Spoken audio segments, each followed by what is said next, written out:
Hello everyone, welcome to chutney sub YouTube channel. ఈరోజు కందిపొడి ఎలా చేయాలో తెలుసుకుందాం. ఇది వేడివేడి రైస్లోకి కానీ వేడివేడి ఇడ్లీలోకి కానీ నెయ్యి వేసుకొని తింటే చాలా బాగుంటుంది. ఒకసారి ట్రై చేయండి. అంతేకాకుండా వేడివేడి అన్నంలోకి మామిడికాయ పచ్చడి కానీ లేదా గోంగూర పచ్చడి కానీ కాంబినేషన్తో ఈ పొడిని కనుక నెయ్యి వేసుకొని తింటే చాలా బాగుంటుంది. ఇలా కూడా ఒకసారి ట్రై చేయండి. ఇప్పుడు ప్రొసీజర్ చూద్దాం.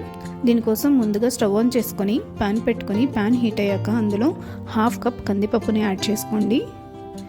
కందిపప్పుని లో ఫ్లేమ్లో రంగు మారి మంచి సువాసన వచ్చే వరకు వేయించుకోవాలి. కందిపప్పు వేగడానికి నాకు 10 నిమిషాలు టైం పట్టింది. ఇలా లో ఫ్లేమ్లో మంచిగా ఓపిక్గా వేయించుకుంటేనే కందిపొడికి మంచి టేస్ట్ వస్తుంది. ఇప్పుడు కందిపప్పు మంచిగా వేగింది కదా, కందిపప్పుని ఒక ప్లేట్లోకి తీసుకోండి. ఇప్పుడు అదే ప్యాన్లో 1/2 కప్పు పచ్చిశనగపప్పుని వేసుకోవాలి. పచ్చిశనగపప్పుని కూడా లో ఫ్లేమ్లో మంచిగా రంగు మారి పచ్చివాసన పోయే వరకు వేయించుకోవాలి.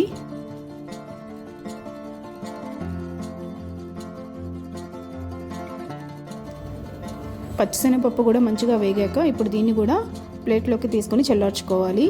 ఇప్పుడు అదే ప్యాన్లో 1/2 కప్పు పెసరపప్పుని యాడ్ చేసుకోండి. సేమ్ అదే ప్రొసీజర్లో లో ఫ్లేమ్లో పెసరపప్పు కూడా రంగు మారే వరకు వేయించుకోవాలి.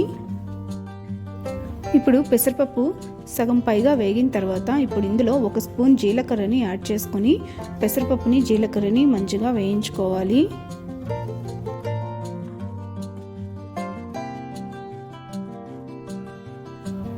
మంచిగా వేగింది కదా, దీన్ని కూడా ప్లేట్లోకి తీసుకోండి.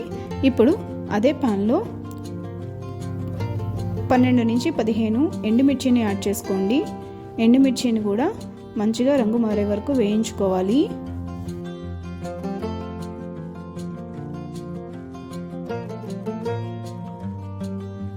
ఎండుమిర్చి కూడా వేగింది కదా, ఎండుమిర్చిని కూడా ప్లేట్లోకి తీసుకొని చల్లార్చుకోవాలి.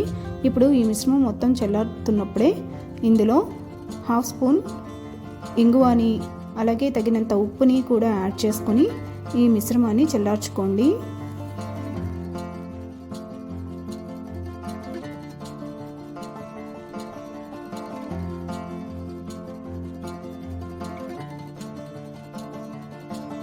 ఇప్పుడు మిక్సీ జార్లోకి ఈ పప్పు దినుసులన్నింటినీ యాడ్ చేసుకొని మెత్తగా పొడి అయ్యేలాగా గ్రైండ్ చేసుకోండి.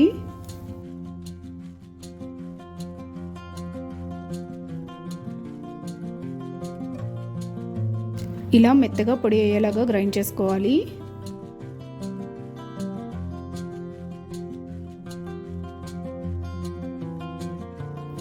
ఈ కందిపొడిని తప్పకుండా ట్రై చేసి టేస్ట్ చేయండి. Thank you for watching.